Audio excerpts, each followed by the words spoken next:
Guys, അപ്പോൾ ഇന്ന് ഞാൻ എൻ്റെ അനിയത്തിൻ്റെ സ്കൂളിലെ പാരൻസ് മീറ്റിങ്ങിന് പോവുകയാണ്. ഞാനൊന്നല്ല ഗാഡിയൻ, അമ്മ തന്നെയാണ്. പക്ഷെ വീട്ടുകാരത്തേക്ക് ഇരിക്കാൻ കഴിയാത്തതുകൊണ്ട് ഞാനും അമ്മേൻ്റെ ഒപ്പം ഇറങ്ങി. ആദ്യം തന്നെ എൻ്റെ അനിയത്തിൻ്റെ സ്കൂളിലേക്കുള്ള വണ്ടിക്ക് കയറ്റി വിട്ട്, പിന്നെ ഞാൻ വീട്ടിൽ പോയിട്ട് നന്നായിട്ട് ഇറങ്ങി. ഞങ്ങൾ രണ്ടുപേരും കൂടി ഇറങ്ങി. ആ പൂവ് എൻ്റെ തലയിലൊക്കെ ഞാൻ ആവുന്ന കളിയും കളിച്ചു. പക്ഷെ ഒരു കളിയും നടക്കുന്നില്ല. അവസാനം ഞാൻ ആ പൂവായിട്ട്. പിന്നെ അവിടെ പോകാൻ ഇറങ്ങിയാലുമുള്ള കണ്ണാടി നോക്കി, കണ്ണാടിയല്ല ക്യാമറ നോക്കിയുള്ള പ്രഹസനം, സെൽഫീസ്, ഇതൊക്കെ മസ്റ്റാണ്. അങ്ങനെ ഓരോന്ന് കാട്ടിക്കൂട്ടുന്നതിനിടെ എന്താ അച്ഛൻ വന്ന്. പിന്നെ നമ്മൾ ഓട്ടോ കയറി യാത്രയായി. ഞാൻ 7ാം ക്ലാസ് വരെ പഠിച്ച സ്കൂളിലേക്ക് തന്നെയാണ് ഞാൻ തിരിച്ചു പോകുന്നത്. ഞാനിവിടെ ഉള്ള സമയത്ത് ഒരു സാധനം ഇവിടെ ഇല്ലായിരുന്നു. ഇപ്പോൾ ഇതാ പിള്ളേർക്ക് കളിക്കാനായിട്ട് ഊഞ്ഞാല് എന്തൊക്കെയാ അവിടെ.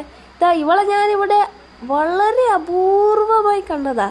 പിന്നെ അവിടെ കിടന്നിട്ടുള്ള സൊറപറിച്ചിലും ഊഞ്ഞാലാട്ടമൊക്കെ തന്നെയായിരുന്നു. മീറ്റിംഗ് ഒക്കെ കഴിഞ്ഞ് അമ്മ ഇറങ്ങി വന്നതാ. പിന്നാലെ ഇവളും വന്ന്. പുറത്തു പോയാൽ മാത്രം കാണുന്ന ഒരു പ്രത്യേകതര സ്നേഹപ്രകടനാട്ടോ ഇപ്പോൾ കണ്ടത്. കുറച്ച് നേരം എൻ്റെ അടുത്ത് നിന്നിട്ട് പിന്നെ അവൾ ക്ലാസ്സിലേക്ക് കയറിപ്പോയി.